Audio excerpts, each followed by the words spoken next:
say. I am the deputy director of the center. Our manager sits in another part of Tel Aviv. My colleague Zmira, who arranged this visit, is unfortunately unwell. So I shall be your host, or whatever you need to know about this place, of course, with the help of... How could Hamas, the Sunnis, and Hezbollah, Shia work together? Because when you have a third enemy.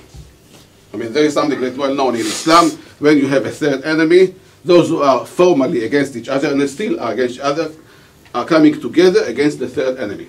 Iran, from its beginning, since Khomeini times when he came to power, in fact, one of the major aspects of the revolution is export of the revolution, which means either to convert people in the world, Muslims or not Muslim, to the Shi'i version of Islam in Iran. So in Iran, as you can see in the world today, in fact, exporting their ideas to all over the world, anyone who wants to receive material, money, whatever. And one of the major threats to your country is South America.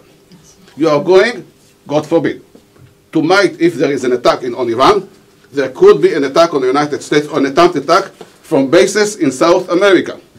The Iranians put money in South America, more than $1 billion, not only in Venezuela by Hugo Chavez, or for Hugo Chavez, who is the best friend of Ahmadinejad, but also in other places.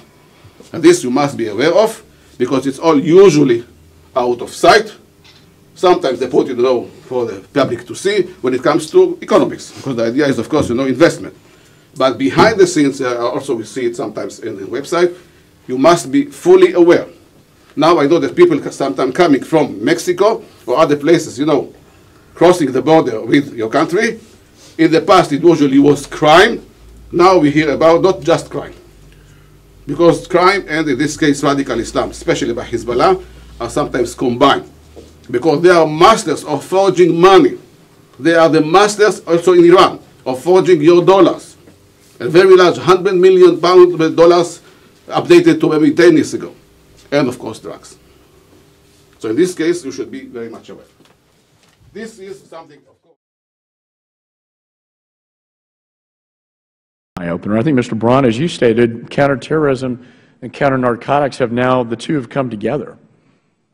And when you look at this quote from Hugo Chavez over here, Ahmadinejad and I are going into the basement now to set our sights on Washington and launch cannons and missiles. And that is the Revolutionary Guard, Quds forces, and Iranian intelligence officers. They're here in the United States, in my judgment. They're in Mexico. CSUN has told me they can't even quantify. They don't know how many officers are in their own country, and that's probably true throughout Latin America.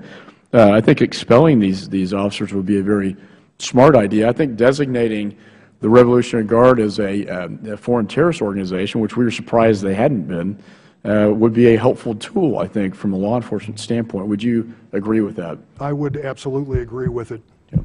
I see my time.